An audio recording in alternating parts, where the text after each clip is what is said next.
right, this is my slideshow for this week's discussion. Equality is providing the same experience for all students regardless of differing needs and ability. Equity is acknowledging individual needs and adjusting the classroom structure to meet those needs and ensure all students are able to be successful and provided with the tools that will best set them up for success. I love this picture showing equity and equality because it demonstrates how students with disabilities will need different accommodations than their peers. Equality, though well-intentioned, assumes that everyone starts off on an even playing field with the same needs, thereby justifying the same support. My first example of providing equity for students is meeting nutritional needs through student cultural, religious, and medical needs. The specific example I have provided is milk alternatives for students with lactose intolerances. Providing dairy milk for these students alongside their non-intolerance peers poses health issues and a possible disruption in student learning while they are dealing with the side effects of drinking the lactose. This is easily rectified through providing an alternative for students to drink during meal and snack times. This adjustment also involves parents in student education, as they will need to advocate for their child and point out the adjustments that need to be made for their student.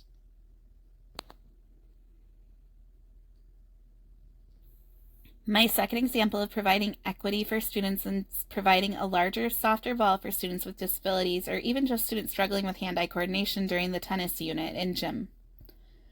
This simple adjustment allows all students to participate fully while meeting all student needs. This activity maintains high expectations as students are still expected to play and practice while acknowledging the varying needs of the children in the class. I have provided an image of students playing balloon tennis, as this is an adjustment I personally have made for students with disabilities in my own classroom, and it has always been successful for me.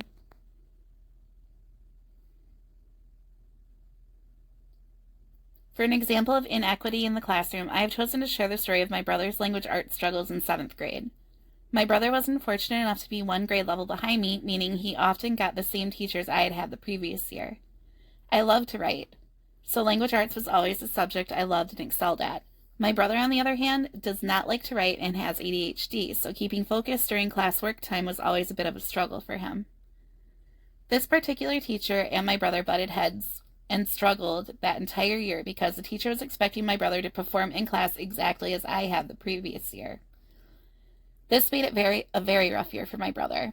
If my brother had been my student, I would have provided fidgets and ways for him to move within the classroom while also challenging him to write about things he was passionate about rather than assigning one essay topic for all students in the class. This would have likely encouraged more engagement and learning in my brother than the equal assignments originally given to the entire class.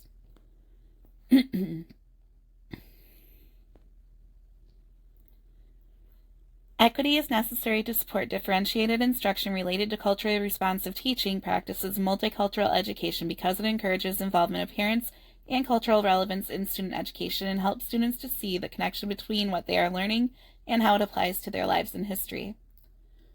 This approach also encourages empathy in students and helps to reduce discrimination and bias. Thank you.